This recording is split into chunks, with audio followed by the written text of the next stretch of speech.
the police dog. One time I was leaving Medellin, Colombia, and I accidentally had some weed in my cigarette box. Like I keep weed in my, I keep like a lit. So when I was leaving, I'm sitting in the line, you know, checking in. The dog walking around sniffing. The dog then came and sniffed my luggage and barked. So now the police then pulled me to the side. So what country would you say gave you the best dating experience? Thailand.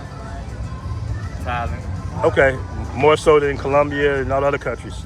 Right. Okay, Well, well, girls in Colombia don't just speak. They don't speak English like that. Thai women, at least they know more English over here, so you can communicate. You can communicate a little better. okay. Would you say that the relationships are more genuine in Thailand versus Colombia, or are they about the same?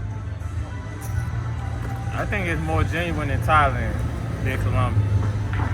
Like I just said, like they just don't speak English like that. So you have to know Spanish to really just have a good relationship with a Colombian or Brazil. You know, you need to know the language because they not fast to learn English. But Okay. like out here, they know English. Have you ever felt used overseas? No, I don't want to say I felt used because you know, I don't know. Okay.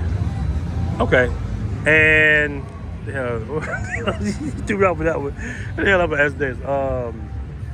Like, what's the worst experience you've had in your travels? My worst experience, we talked about this earlier. The time I went to Tokyo, Japan, and I got lost on a low percentage on my phone. And being in that type of situation, you can be frustrated. Like, once I got to the airport, I had no directions on how to get to my apartment, and I just had to figure it all out. And that can be, when you're traveling, sometimes you just gotta figure out stuff as you go. Sometimes it can be frustrating. So once I got to Tokyo, Japan, I did not know, but once I got on the train, I got a lit help, so once I got on the train, I went to the biggest train station in the world. And it was like 8 stories. It was like people was everywhere. It was so many people. I was getting a little dizzy. There was so many people walking by. It was just, I don't know. It had to have been a million plus people. And nobody spoke English probably. And nobody spoke English. And that was very frustrating. And then when I did ask for help, I had my phone translated. They still, it's like they'll just say, go down there and make a right. They wasn't giving me good directions. So I asked about 5 security guards for directions, and I didn't get good help because nobody knew English. So that was a very bad experience. When I tell you, I was in that train station for 2 hours and 30 minutes carrying, I had luggage, big backpack. I was getting tired. I was getting very tired and frustrated, sweating.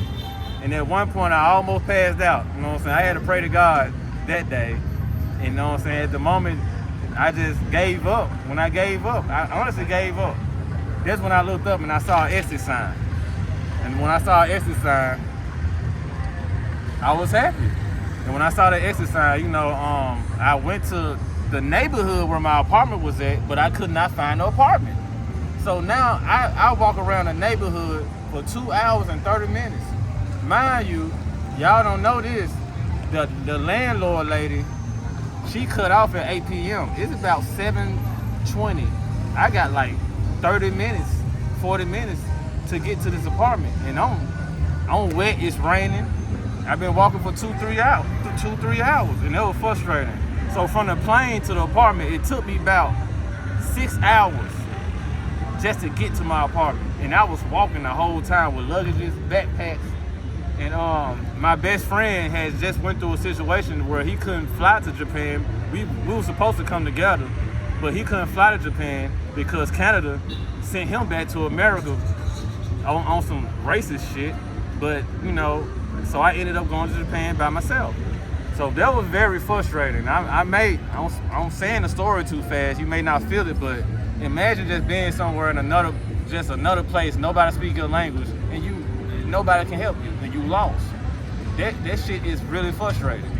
So that's by far my worst experience in Tokyo. by the time that landlady called me, I was laying on the ground like a homeless person with the backpack wet. My luggage was wet. I was sick. And that was a very frustrating day. My first time ever coming to this side. That's what I've been through. And but I got lit. I talked to God, and God was there for me. I'm gonna be honest, I was lost. My phone was on like 2%, so, but at the last moment, that's when the landlord lady called me and was like, she helped me find an apartment. And the funny thing about this, I was laying on the ground next to the motherfucking apartment. I was right there. I looked up and the door was right there. I was on 2% and the door was right there. And when I walked in, I felt so good. But everything was so short, I was bumping my head on shit. I'm tall, so I bumped my head like 5 times, and it was like everything was so different. But it was a good experience. I mean, that was a bad experience, but a good experience at the same time. But that was my first time ever coming over here, and that's when I learned, like, when you travel a lot, you gotta figure out shit as you go. You know what I'm saying? It ain't no, you don't know what go.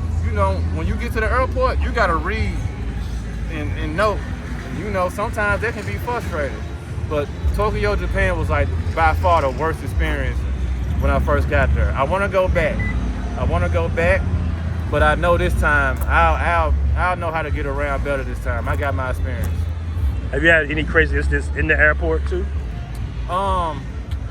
Just a little bit. Some people try to charge me too much for my luggage, or some people they be in training, so they want to do everything perfect, so they might charge you more, and they'll try to charge me like $200 for like a package that's overweight by 10 pounds, and some people, they don't charge you. So yeah, that's about it. And one airport I went to in Vietnam, it was like no directions. I was lost. It was like everybody was lost. Everybody was like, "Nigga, where's the luggage? Like, where do we go?" And we couldn't find it. But that's it though. That's not too much. The police dog. One time I was leaving Medellin, Colombia, and I accidentally had some weed in my cigarette box. Like I keep weed in I'll keep like a lit. So when I was leaving, I'm sitting in the line, checking in. The dog walking around sniffing. The dog then came and sniffed my luggage and barked. So now the police pulled me to the side. I'm nervous, but at the same time I'm thinking like, it's just a little blunt. They'll throw that shit away. They not finna throw me in jail over this. And I'm black, I'm not white. White people, they'll get thrown in jail, but I'm black. They'll let that shit slide. But they never found it. They never found the weed. And I luckily got past on that one. Yeah, I luckily but Medellin, I've been through some things in Medellin. That's a whole nother story. Travelversity in the building. Shout out to my boy BMT, man. Yeah, go cop the new merch. What's up, family? Check out the official BMT World Store. Join the lifestyle. Representing for my brother BMT. Yes, sir.